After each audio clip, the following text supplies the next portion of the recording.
shadows. Superstars and Naventic are currently tied 1-1 in their best of 5 series here at the Heroes Global Championship. Soon we'll know our battleground for game number 3. Anything stand out to you, Dread? Anything catch your fancy?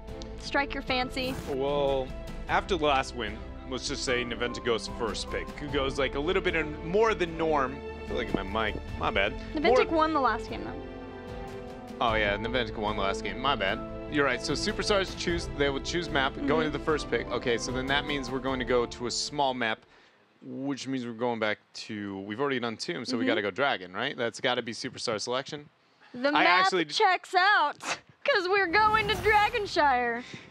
But what? What? It's the exact opposite of who chose it, though.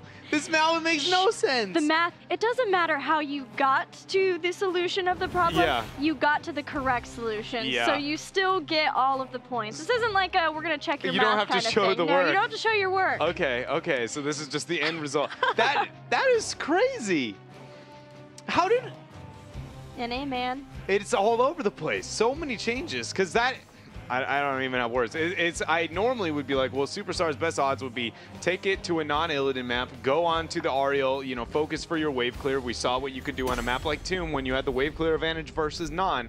But then the fact that Naventic is the one choosing this? Naventic has chosen it twice before. I know, but it's just like after you have that success in that last game, how do you go, you know what, we're going to go to a non-Illidan map. And I say it's a non-Illidan because NA is yet to kind of bring it here. Other parts of the world are still showing it.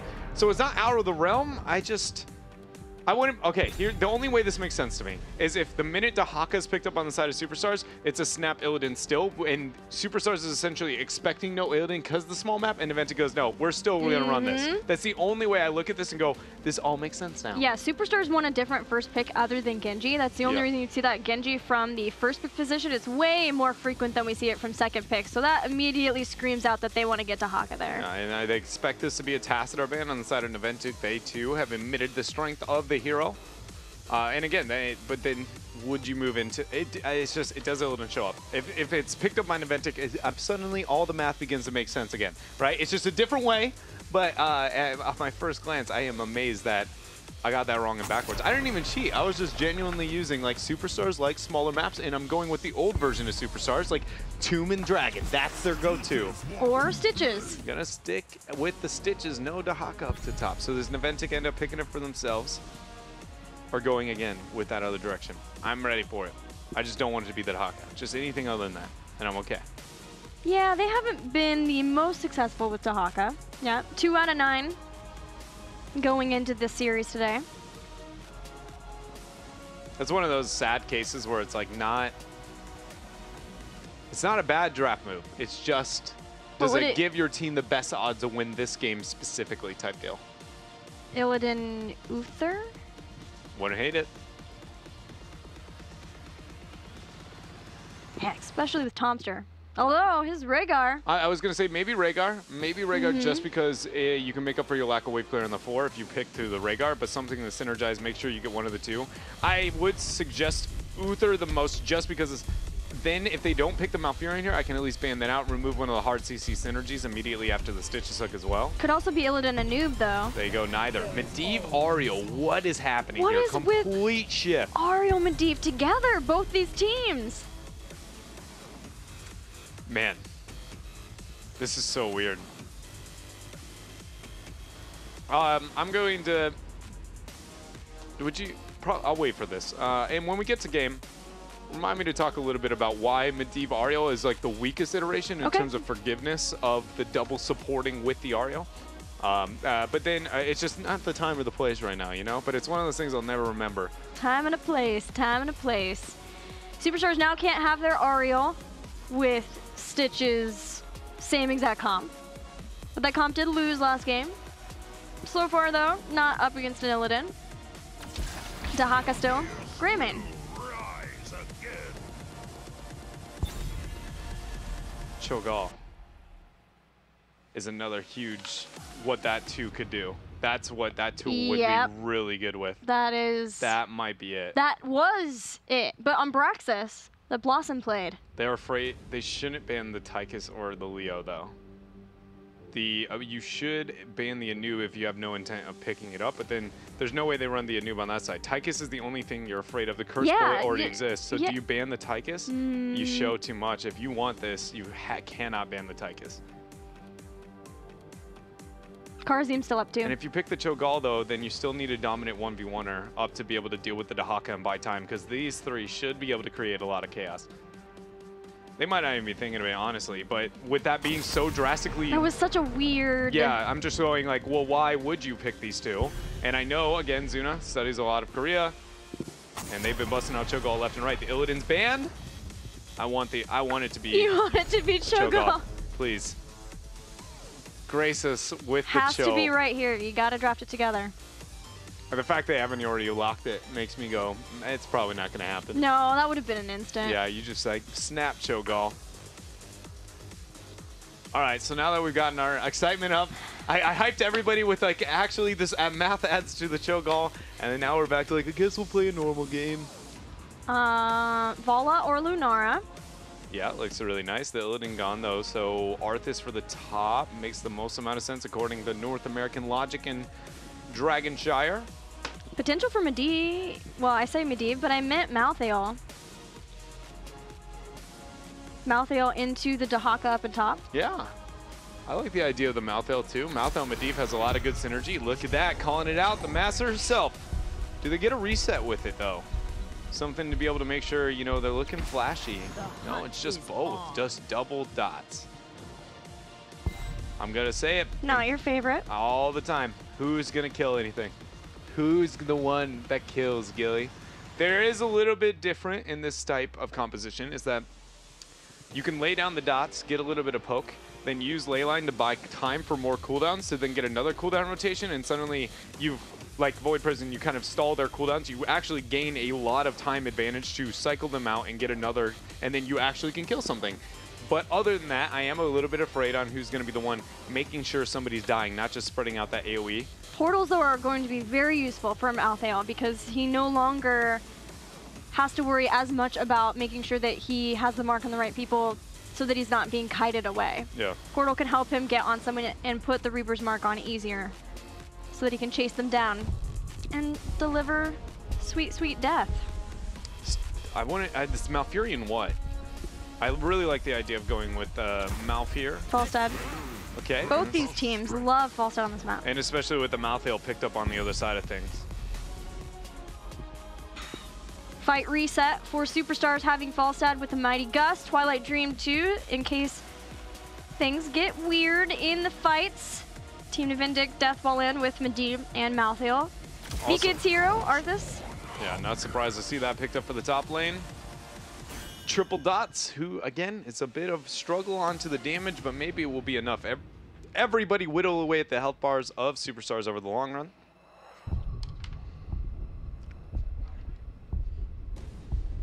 I'm thinking about it.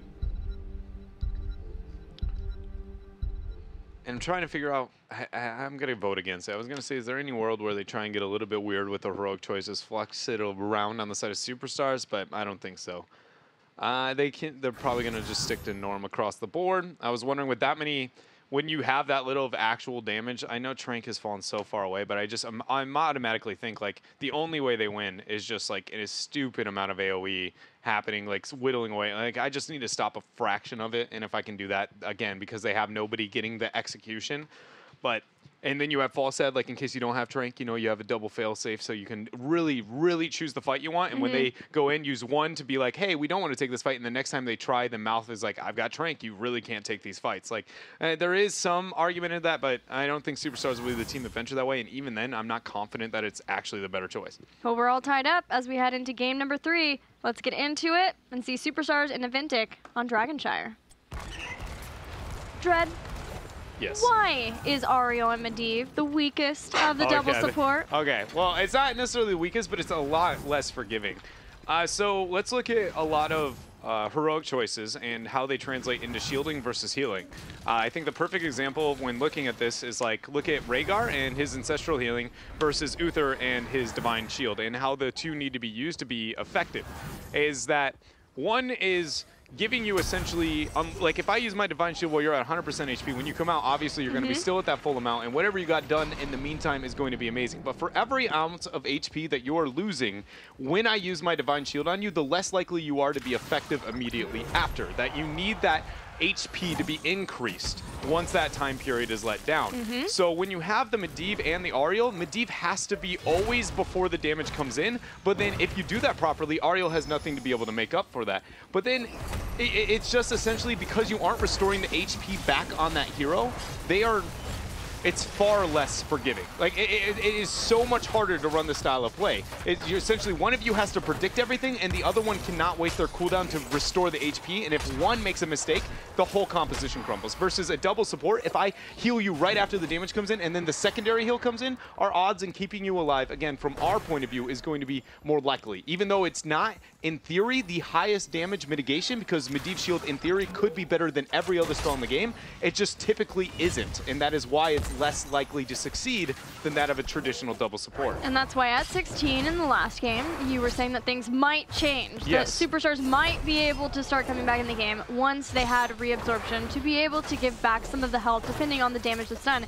But that's also a telegraphed don't attack. Yes, exactly. And again, like when you put that in a conversion of like an Illidan with a D shield or versus the Ancestral Healing, he's always going to be useful after it's used. But if you mess up your D shield, suddenly you're like, I don't really care. He's got 3-4 seconds to live, and then he's going to die. Much like we see there, B-Kid getting body blocked to death on bottom.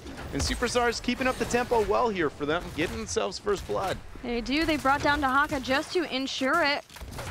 Team Naventic hoping that they can maybe push that lane in that time with the Malthael, but with the double global that Superstars have, that Malthael has to be cautious of a gank from the two globals. Just like Zuna saw that both Hosty and Erho were coming in.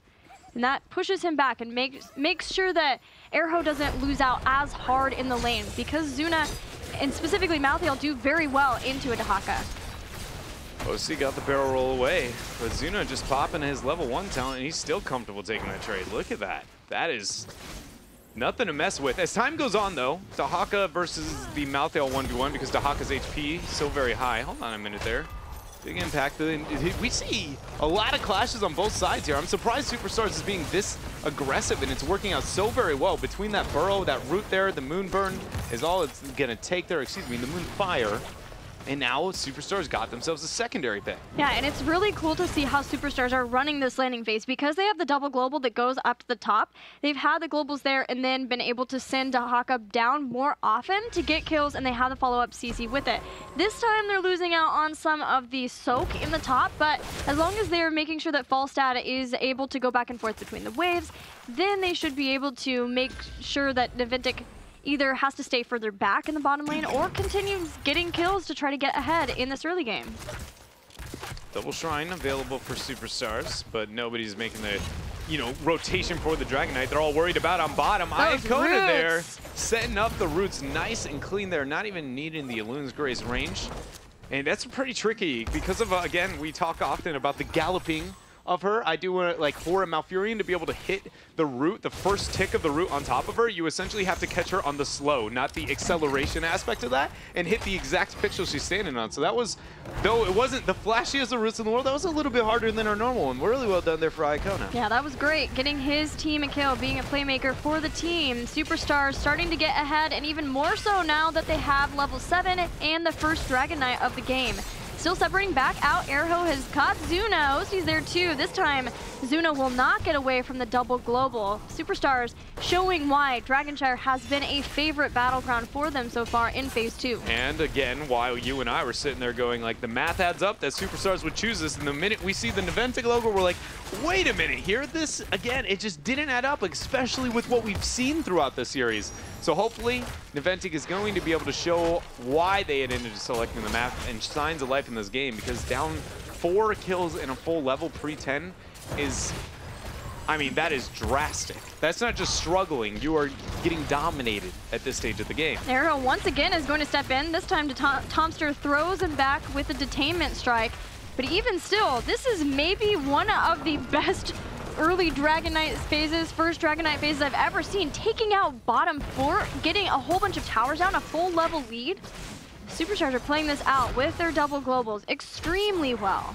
Yeah, now that Zuna is actually going to start this camp, the members of Superstars haven't seen the top lane in a while. I feel like they should know that they're going onto the camps, and with such a big advantage, they need to get an invade. They try to make that happen up on the bottom half of the map, but again, it just felt like, you know, if the top laner is gone for that long, it's very predictable. Actually, they get it. They eventually, Urho was starting to figure it out. He's like, guys, you know, the Malthael, where's he at? But it's too little, too late. Superstars was unable to gain anything here, but it's still a long while where they're going to find themselves with a heroic advantage, and I am confident they'll make some part of the map open up, be able to further this lead. Urho is watching. iDream is going to be here to try to help Zuna out. It's a baby portal. Of will. Baby portal again. Baby portal is to the doom of Malthael. Superstars get heroic abilities and get a kill with it. It's one of those moments where you have to very quickly gauge if you are beyond the 50% threshold between on a portal.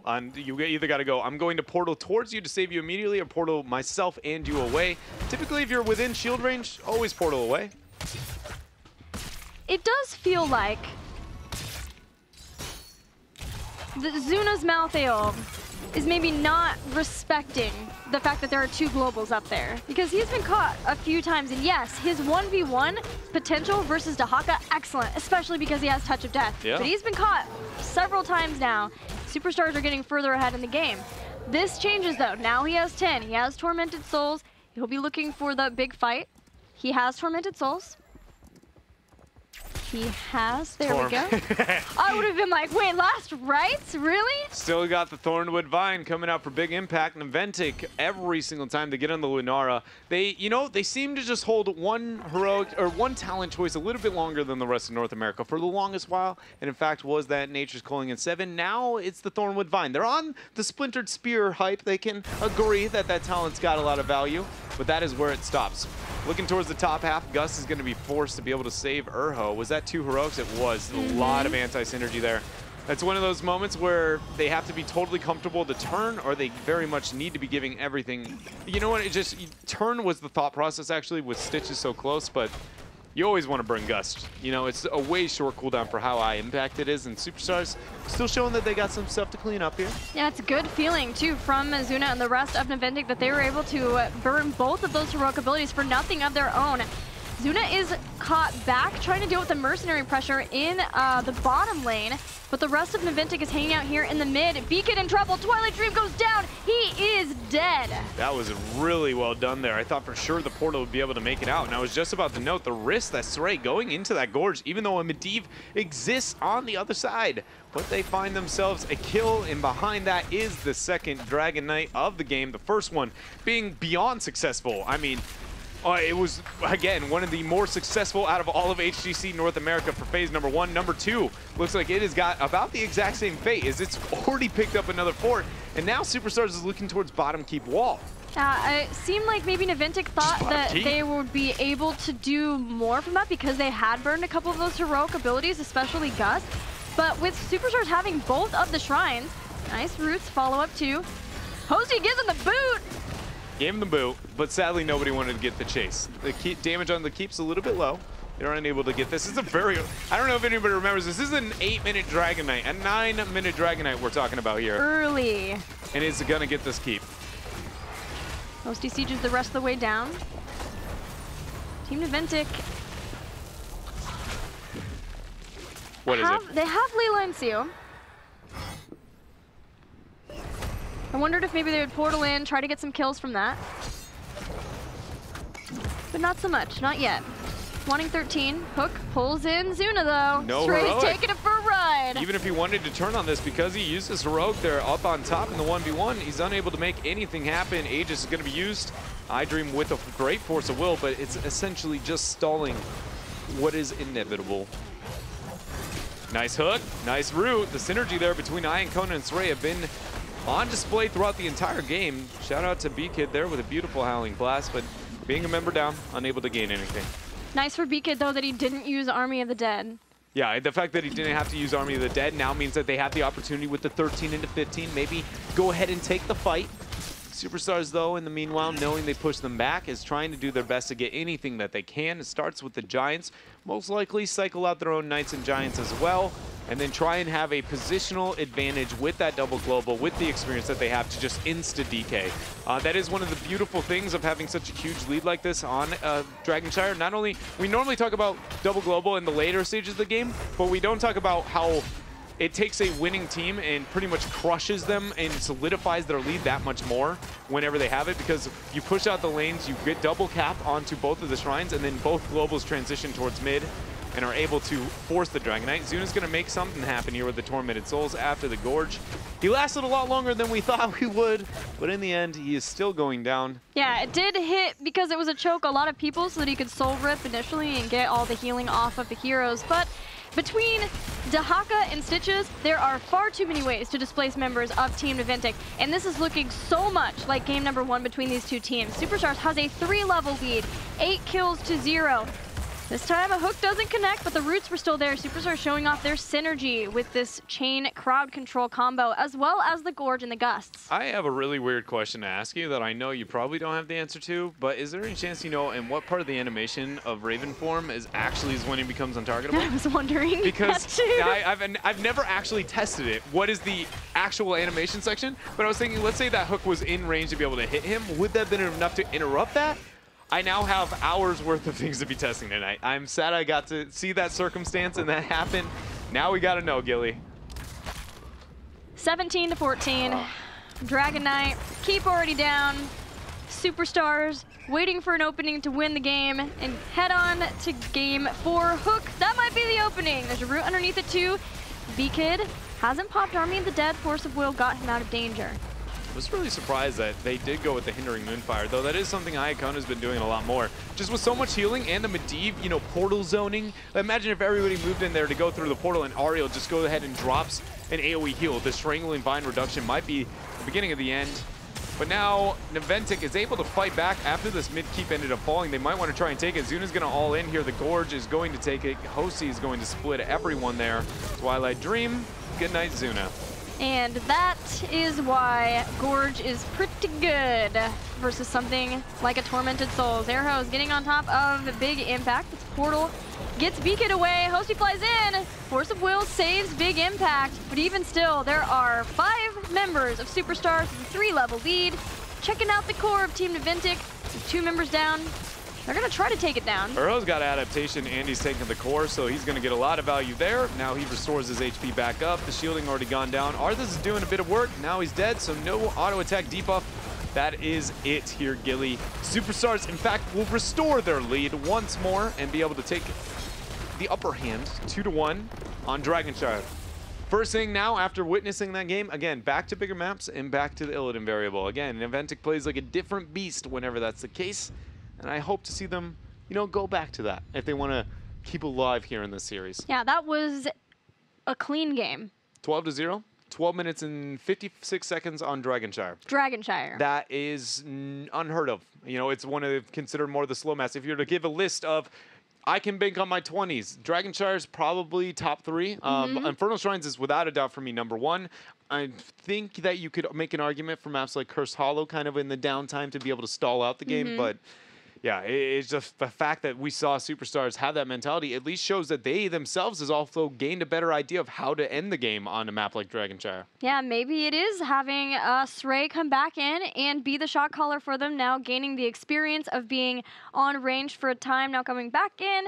And the double warrior has been working out for them. They didn't have the easiest time in game number 2, but again, that was with the Illidan composition of Team Naventic, and it does feel like that is, like even in death, where Naventic is starting to shine. Yeah, it does. It's just, again, it's the hero itself is built to be able to force those type of things. Like, not taken away from the players itself, it's just the design of the hero enables that constant force and always making the opponent second guess themselves when it comes to the decision making. And not only that, again, the relevance within specific lane matchups makes it so intimidating to be able to face. And it's one that I really would like to see Naventic focus on once more.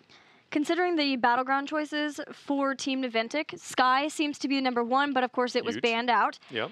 So next, I'm thinking Battlefield of Eternity. If they're going to be willing to give up first pick, though, that's the key for me, is if they're willing to give up first pick. Sometimes they are, sometimes they're not. We just have to see. Yeah, I do like the idea of Battlefield for them. Another map where Illidan can be semi-successful.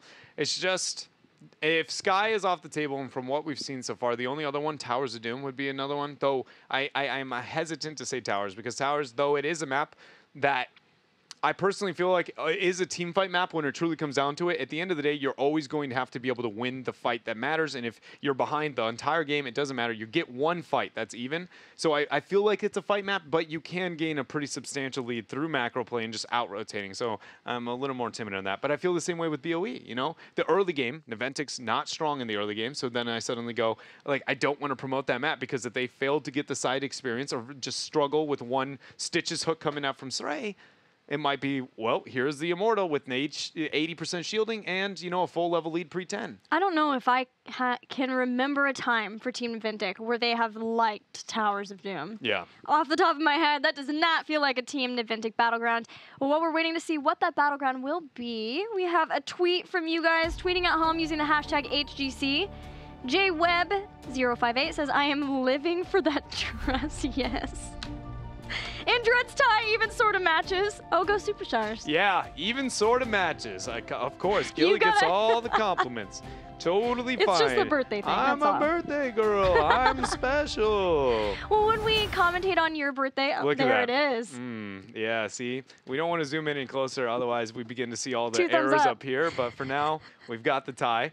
You know, it is a very hard dress to be able to match, I'll tell you that. I was a part of the tie selection process this morning, and it, in fact, was nearly, I think I went through a probably solid 8, 9, 10 of them. It's even a little shiny. It is. Top notch. Yeah, it is. You know, I got to stand out somehow. Looks great. Thank you. Yeah, you're welcome. I can't say the same about you, but I wish I could. Christmas time is here. Oh, man. Well, when we commentate on your birthday, we'll make sure that you have the flowery suit, and, you know, I'll just wear the demure dress. I don't know. I promise you that if I find a way to be able to cast on my birthday, I'm now making it a life's quest to find that exact pattern, and I will wear the suit of that. I just know the odds of me casting on my birthday near non-existent because they're close to the holidays, and esports usually dies around that time. That's true. I lucked out. It's kind of, you know. True. Don't Christmas get all the time compliments. Is here. don't get all the compliments like you, but on the plus side, you know, don't have to work on your birthday. That's pretty neat. There you go. Yeah, I'm an adult. I'm working on my birthday. Yeah. Way to be all grown up there. I was going to try to have some Segue sort of segue. Nope. Naventic has to grow up now, being down 2 games in the series. You know, There's you no way could to be do a it. Superstars is now showing they're all grown up, going 2-1 over Naventic. Yeah, that's a pretty tough one. The battleground is ready. Let's go. Save us, production.